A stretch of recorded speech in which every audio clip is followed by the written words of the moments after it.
저는 오늘 우리 교회가, 우리 성도들, 오늘 여기 모여 사랑하는 성도 여러분, 여러분이 이 모든 시험에서 믿음의 거부가 되시길 바랍니다.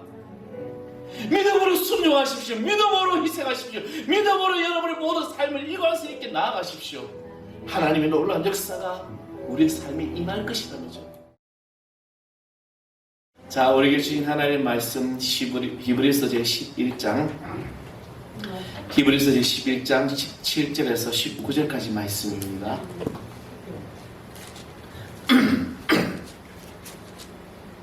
히브리서 제1장 17절에서 19절 우리 다 찾으셨으면 다 같이 한 목소리로 합독하도록 하겠습니다.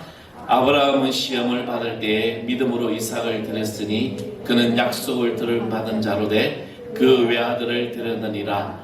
그에게 이미 말씀하시기를 내 자손이라 칭하는 자는 이삭으로 말미암으리라 하셨으니 그가 하나님이 능히 이삭을 죽은 자 가운데서 다시 살리실 줄을 생각한지라. 비유컨대 그를 죽인 자 가운데서 도로 받은 것이니라. 아멘. 할렐루야. 제가 토요일마다 우리 아이들 정말 작년까지만 해도 이제 중학생들이 있는 그런 아이들 제가 이제 목공 수업을 이제 하고 있습니다. 근데 그 아이들이 이제 다 나가고 나니까 이제 초등학생들이 이렇게 수업을 받아요. 근데 한 아이가 굉장히 이제 똑똑합니다. 얘는 너무 똑똑한데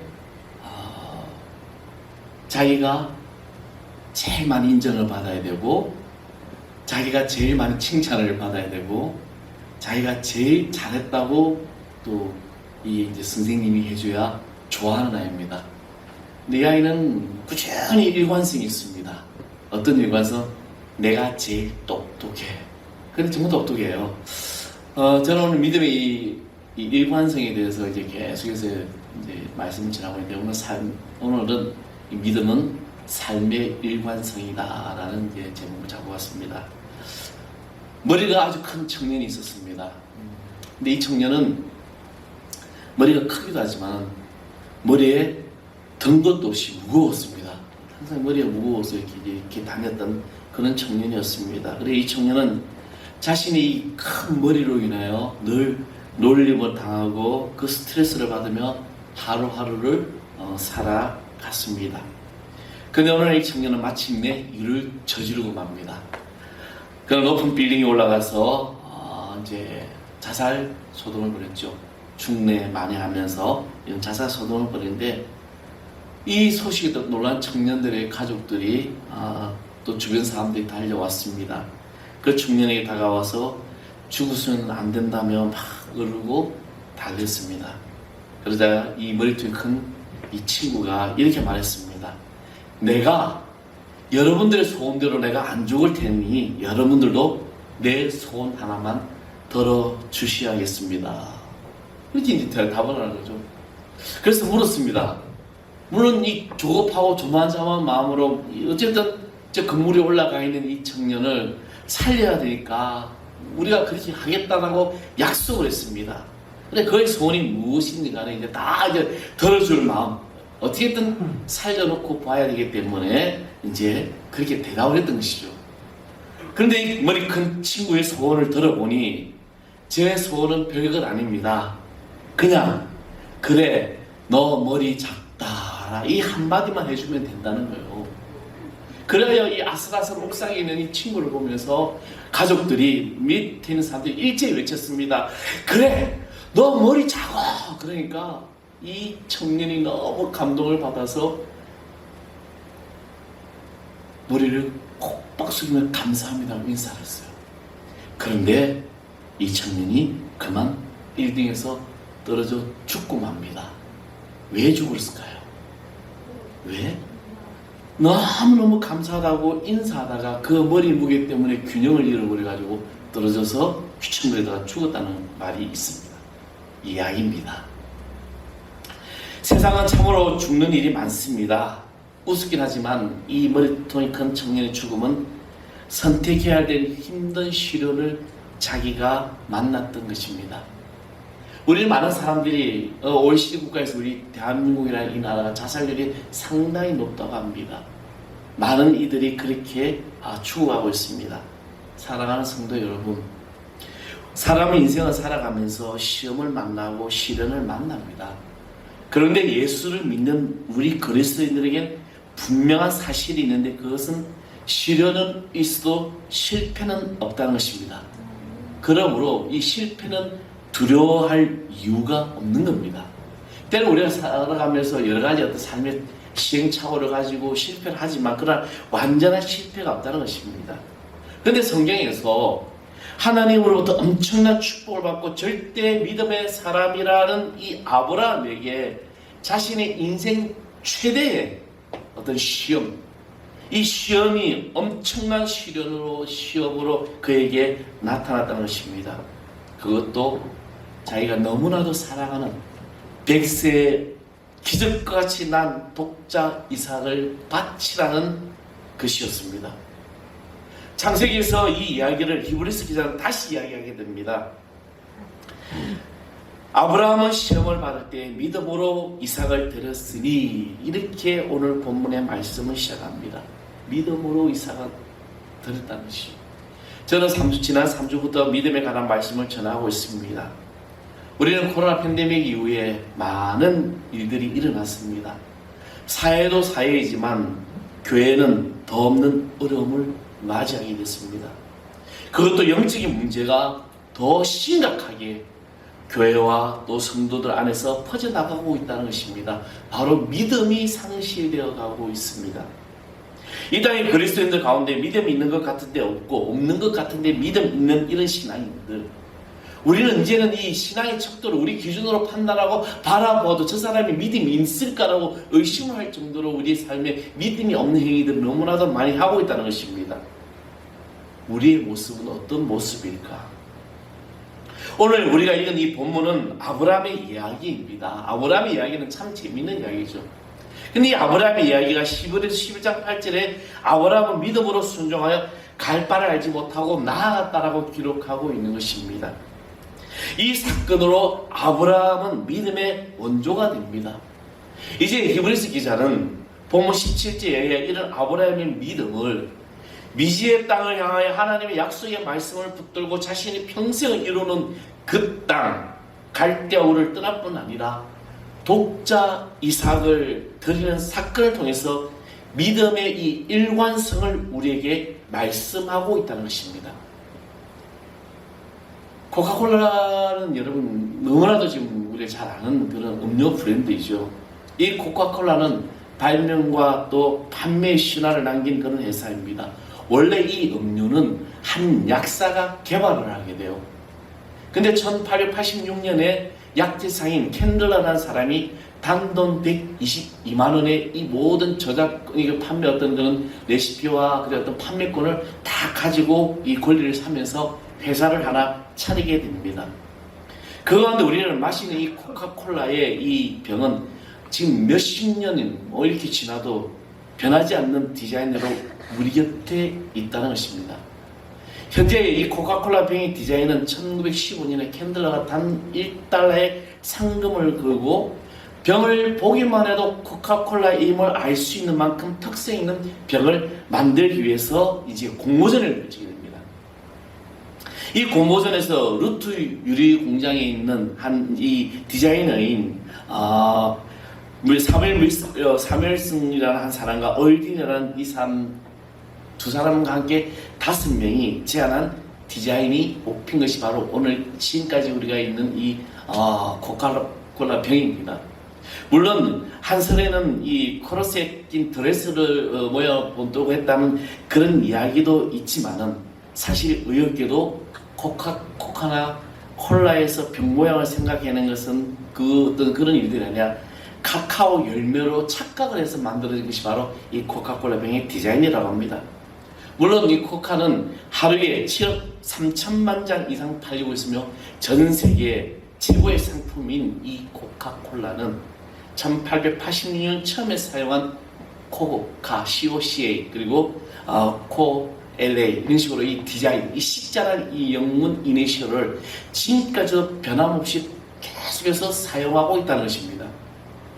이런 시자를 독특한 글씨체만으로 사용한 이것이 100년이 넘게 사용하면서 이 병의 디자인 역시 변함없이 사용하고 있다는 것입니다. 바로 일관성입니다. 이것이 바로 코카콜라의 영향력인 비밀인 것이죠. 누가 봐도 이것은 코카콜라라는 것을 알 수 있는 이 일관성. 우리의 믿음은 한번 믿고 그만두는 일회용이 아닙니다. 많은 사람들이 착각을 하는데 내가 교회를 다니다가 상처받아서 시험 당해서 그러고 교회를 떠나버립니다.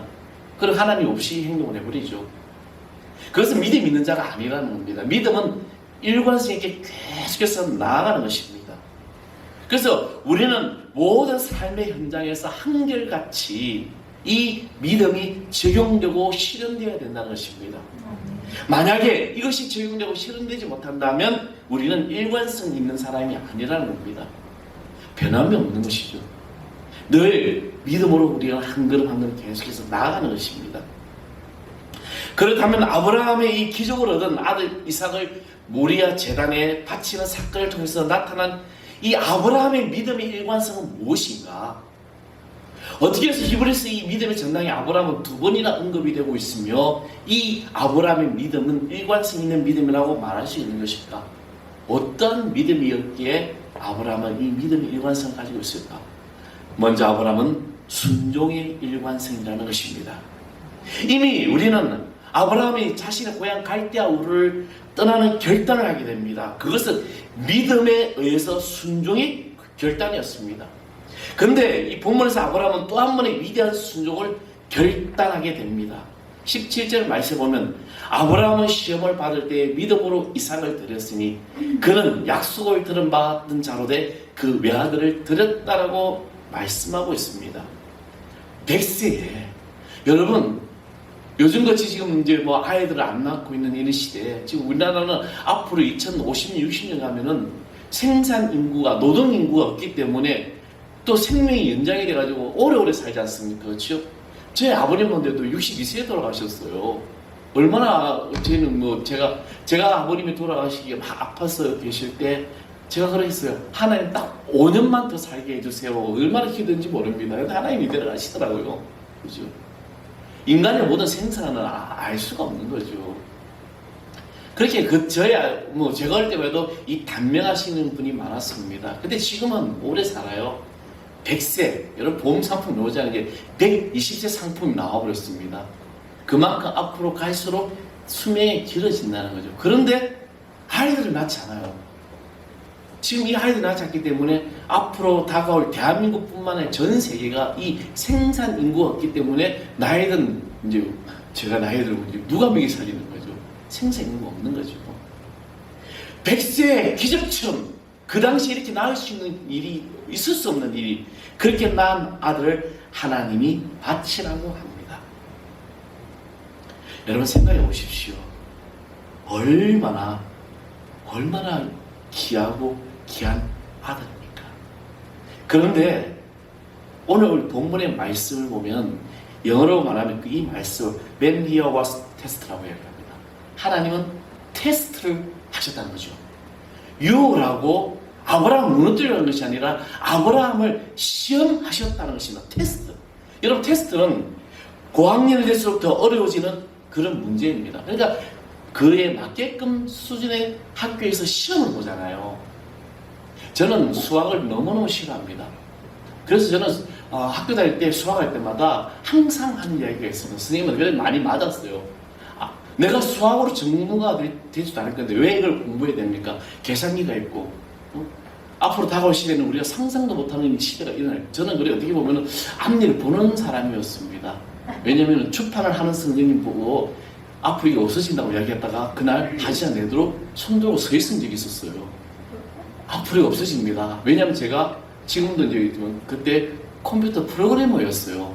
그래서 자격증도 있고 간만에 자랑을 해보겠습니다. 제가 정보처리 기능사 2급 자격증이 있어요. 한동안 회사의 프로그램도 만들어주고 했습니다. 앞으로 다가올 시대는 이런 시대다. 저는 윈도우라는 프로그램이 나왔을 때 기적을 보았습니다. 그 당시에 퍼스널 컴퓨터가 나왔는데 컴퓨터는 이만했어요. 그런데 윈도우라는 이 OS 프로그램이 나왔는데 세상에 이런 별천지가 어딨어? 클릭을 하니까 문이 막 열려 불려버려. 저는 그것을 보면서 야, 이 좋은 세상에 살고나 했는데 지금 여러분 어떤 세상입니까? 여러분이 길을 걸어다니면서 옛날에 초창기 컴퓨터보다 더 좋은 성능인 핸드폰을 손으로 들고 다니면서 모든 걸 다 처리하지 않습니다. 이럴 때 학년이 올라갈수록 계속 테스트를 하게 되는데, 그런데 교사 입장에서는 분명히 이것을 해야만이 다음 단계로 진급을 할 수 있습니다. 왜? 판단을 해야 되기 때문에. 그렇다면 이 시험을 피하려 해서는 될까요? 안 될까요? 안 됩니다. 시험지를 앞에 놓고 시험 안 치게 해달라고 기도하는 사람이 되지 말아야 한다는 것입니다. 시험을 잘 통과하게 해달라고, 승리하게 해달라고 우리는 기도해야 됩니다. 이것이 바로 우리에게 바로 믿음 있는 자의 행동이라는 것입니다. 우리에게 시험이 올 수 있어요. 하나님 우리에게 테스트할 수 있습니다. 사단의 유혹이 올 때는 믿음으로 담대히 이겨 나갈 수 있지만, 이 시험 과정에서, 이 테스트 과정에서 우리는 이것을 통과하고 나아갈 때마다 우리의 단계가, 우리의 신앙이, 우리의 믿음이 성숙되어 간다는 것입니다. 저는 오늘 얘기만 사랑하십니다. 여러분이 이 믿음의 성숙을 이룰 수 있는 하나님의 자녀 되기를 간절히 소망합니다. 창세기 22장 1절의 말씀에 보면 이 시험의 사건을 발단을 이렇게 기록합니다. 그 일 후에 하나님이 아브라함을 시험하시려고. 여기서 그 일 후라는 것은 아브라함은 그 시점까지 모든 일을 다 겪었다는 것입니다. 그리고 난 다음에 아브라함을 시험하셨습니다. 하나님은 아브라함이 이제 이런 시험에도 패스할 수 있겠다라고 판단하십니다. 그래서 이어지는 2절의 말씀에 보면 분명한 명령을 주어집니다. 내 아들, 내 사랑하는 독자 이삭을 데리고 모리아 땅으로 가서 내게 이뤄준 산 거기서 그를 번제로 드리라라고 명령을 내립니다. 왜 이 시험이 필요했을까? 하나님은 아브라함에게 왜 이 시험을 지금 내리고 계실까? 아마도 하나님은 아브라함이 내가 너에게 선물 준 이 이삭, 이삭을 보면서 아브라함의 삶에서 이삭이라는 이 존재가 너무나도 커져가는 것을 보았는지 모릅니다. 그렇잖아요. 나보다 더 사랑하는 것 같은데? 아마 하나님 보시기에는 그런 모습이 보였는지도 모르겠습니다. 그 다음에 창세기 22장 12절 말씀 보면 이렇게 말합니다. 내가 내 아들 내 독자까지도 내게 아끼지 않았으니 내가 이제야 내가 하나님을 경외하는 줄을 아노라. 이게 이제 이삭의 번제도 사건 이후에 하나님 내린 결론이었습니다. 이 시험이 있기 전까지는 하나님이 보시기에 아브라함은 독자 이삭만 아끼고 사랑하는 것을 보였기에 아브라함에게 이 시험을 치르게 하신 것입니다. 근데 하나님은 아브라함이 이 시험을 통과할 것을 아시고 계셨어요. 왜? 시험이라는 것은 그 과정을 통과할 수 있을지 없을지 보는 거기 때문에. 이 시험의 첫 번째가 하나님이 아브라함을 처음 부르실 때처럼 순종으로 보셨던 것입니다. 변함없는 순종입니다. 오늘 성도된 여러분들이 이런 순종의 일관성을 가지시길 바랍니다. 우리의 믿음은 순종의 일관성이 있어야 돼요. 하나님이 나를 처음에 부르셨을 때 그 부르심에 내 삶을 고백하고 나가는 그때 그 부르심에, 주님이 부르신 그날까지는 계속해서 가야 된다는 겁니다. 그래서 내 순종이 어떨 때는 기분 좋아서 순종하고 오늘 기분 나쁘니까 순종 안 할 거야. 그게 아니라는 거죠. 하나님이 나에게 말씀하시면 이 말씀에 내가 늘 일관성 있게 순종하는 것이 바로 오늘 믿음 있는 자의 행동이라는 겁니다. 늘 아멘으로 하다 말하는 것이죠. 옛날에 제가 예산 지역에 있을 때 미국인 목사님을 모셔서 부흥 집회를 한 적이 있습니다. 근데 그분이 이제 집회를 하면서 항상 했던 이야기 있습니다. 세 번씩 하는 거죠. 예스, 예스, 예스. 항상 외치게 했어요. 하나님은 나에게 말씀하실 때 무조건 예스라는 겁니다. 세상이 아니라 하나님이 우리에게 말씀하시는 것. 이것이 바로 순종의 일관성이라는 겁니다. 두 번째로는 희망의 일관성입니다. 하나님이 아브라함을 부르실 때 갈대아 우르라는 곳에 살고 있었습니다. 근데 하나님 창세기 12장에 아브라함을 부르시면서 너는 내가 지시할 곳으로 가라고 말씀하셨어요.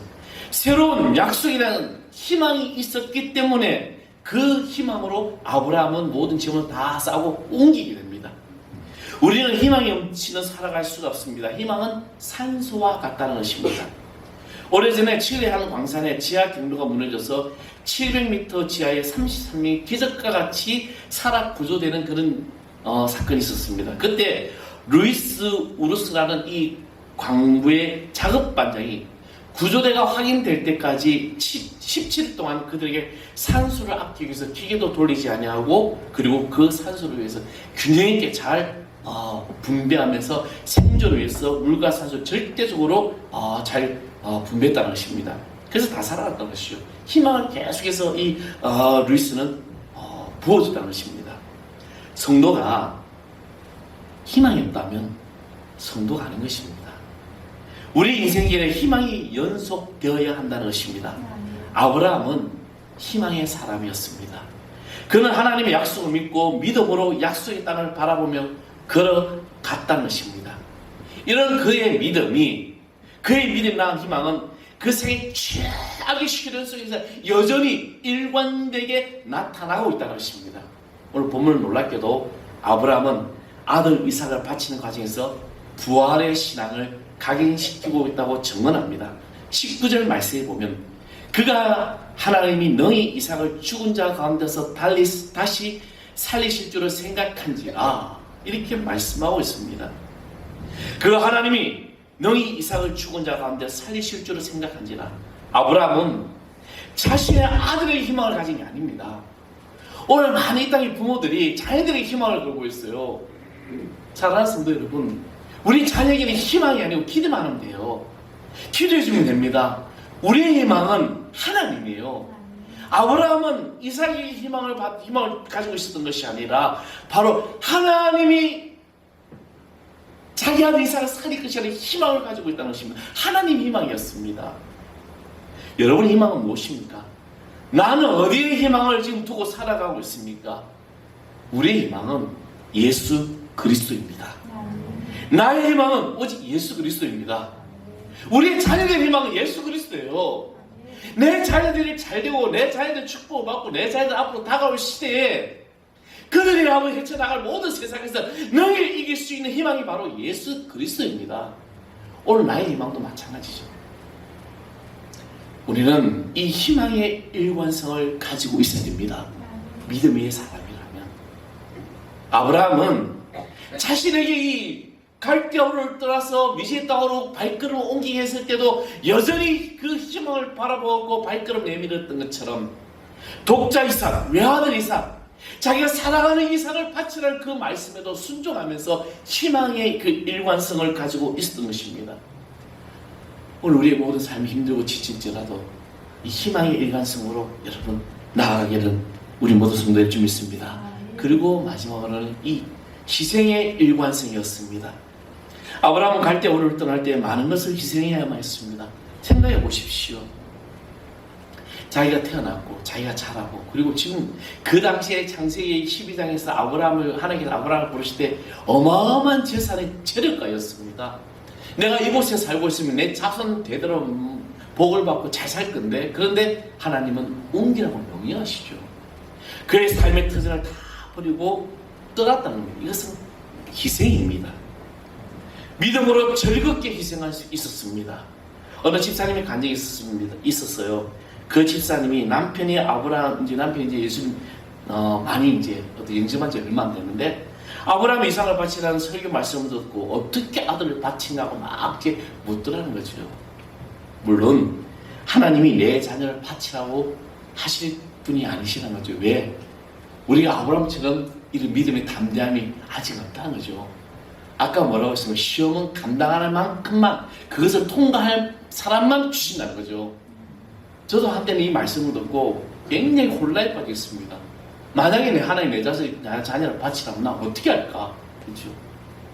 그런 어떤 고민. 그런데 하나님은 우리가 내 삶에 하나님의 백성된 우리가 감당할 만한 시험만 주신다고 말씀하고 있습니다. 오늘 그 말씀 속에서 오늘 우리에게 주신 것은 무엇을 말씀하실까? 바로 하나님은 우리가 살아가는 이 모든 삶 속에서 믿음이 자라면서 희생이 고통이 아니라 바로 희망이고 우리에게 주시는 하나님의 헌신이라는 거죠. 누군가를 믿고 사랑하면 기꺼이 희생하는 것입니다. 어머니가 자식을 위해서 희생할 수 있듯이 왜 부모이기 때문에 자식을 위해서 희생할 수 있는 것 같습니까? 나는 아파도 내 자식이 아픈 게 가슴이 아픈 거죠. 제 어머님도 이제 뭐 아파서 돌아가실 때 그 아픈 몸에 요양병원에 계시면서도 계속해서 하는 걱정이 저의 걱정이었습니다. 이 잘 나가는 교회에 나는 부목사에다 갑자기 개척을 한다니까 이 아픈 몸이 늘 고민인 거죠. 갈 때마다 우리 어머님이 항상 막 다 근심스러워. 그 길을 왜 또 가냐? 왜 또 개척을 하냐? 그죠? 부모는 차라리 내가 더 힘들어 죽겠는데 내 자녀가 아프다면 더 가슴이 아픈 것이 부모의 마음입니다. 왜? 사랑이기 때문에. 그래서 부모는 자녀를 위해서 희생을 할 수 있는 것입니다. 예수님도 우리를 위해서 희생하셨습니다. 자신의 생명까지도 다 바치고 하나님께서 아브라함이 독생자를 드리는 일을 통해서 장차 인류를 위해 독생자를 주실 그분의 마음을 우리에게 전달해 주셨던 것입니다. 오늘 본문 17절에 보면 이삭이 외아들 독생자였다는 이 표현, 이것을 의도적으로 지금 강조하고 있는 것입니다. 분명 아브라함이 다른 자식이 있죠. 물론 사라의 몸에서 나오지 않지만, 그런데 외아들, 독생자, 독자라고 이야기를 합니다. 이 말씀이 요한복음 3장 10절에 있는 그 말씀 똑같은 원어로 사용되고 있습니다. 외아들을 바치는 사랑, 정말 쉽지는 않는 사랑입니다. 하지만 하나님께서는 우리를 구원하기 위해서 독생자 예수를 보내주셨습니다. 모든 것을 아끼지 않으신 하나님이 독생자 예수를 우리를 위해 내어주셨다는 것입니다. 근데 우리는 이 희생의 일관성을 갖지 못합니다. 손해보려고 하지 않습니다. 믿음은 바로 이런 희생의 일관성이 되어 있어야 된다는 것이죠. 내가 하나님이 나를 위해서, 죄의 자녀 된 나를 위해서 내가 좀 손해보면 어때? 근데 저는 목회하기 전에 저 자신을 바라보면서 정말 한심했습니다. 나는 내 것이 최고야. 욕심도 많았고요.